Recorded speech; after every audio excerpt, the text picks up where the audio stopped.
ఈ నెల 22న సిద్దిపేటలో సీఎం రేవంత్ పర్యటించనున్న సందర్భంగా లేఖ రాశారు హరీష్ రావు. గత బీఆర్ఎస్ ప్రభుత్వం సిద్దిపేట నియోజకవర్గానికి కేటాయించిన 1070 కోట్ల నిధులను ఎందుకు రద్దు చేశారని ప్రశ్నించారు. వెలుగుమట్ల ఇండ్ల కూల్చివేతలపై నిజ నిర్ధారణ కమిటీ వేశామన్నారు జాగృతి అధ్యక్షురాలు కవిత. వారం రోజుల్లో వివరణ ఇవ్వాలంటూ మాజీ ఎమ్మెల్యే పైలట్ రోహిత్ రెడ్డికి షోకాజ్ నోటీసులు జారీ చేసింది బీఆర్ఎస్.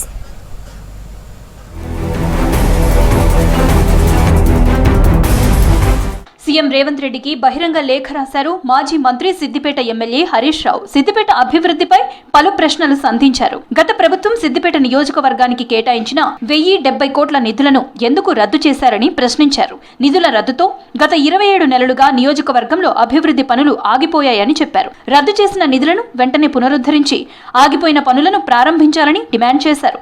22న సిద్దిపేటలో సీఎం రేవంత్ పర్యటిస్తుండటంతో బహిరంగ లేఖ రాశారు హరీష్.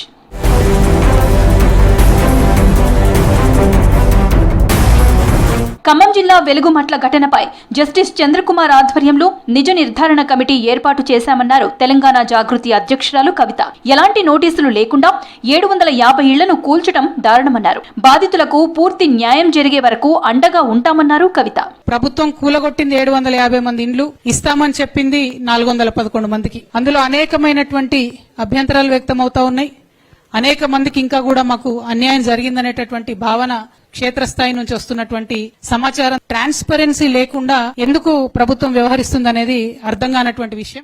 మాజీ ఎమ్మెల్యే పైలట్ రోహిత్ రెడ్డికి బీఆర్ఎస్ షోకాజ్ నోటీసులు జారీ చేసింది. ఇటీవల మోయినాబాద్ ఫామ్ హౌస్ లో జరిగిన పార్టీలో పైలట్ రోహిత్ రెడ్డికి డ్రగ్స్ పాజిటివ్ వచ్చింది. దీంతో పార్టీ గౌరవానికి భంగం కలిగించేలా ప్రవర్తించారని పార్టీ హైకమాండ్ ఆయనపై సీరియస్ అయింది. కేసీఆర్ ఆదేశాలతో రోహిత్ కి షోకాజ్ నోటీసులు జారీ చేసింది.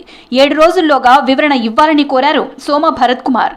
నిర్ణయం వచ్చే వరకు పార్టీ కార్యక్రమాలకు దూరంగా ఉండాలని ఆదేశించారు. వివరణ సంతృప్తికరంగా లేకపోతే క్రమశిక్షణ చర్యలు తప్పవని హెచ్చరించింది బీఆర్ఎస్.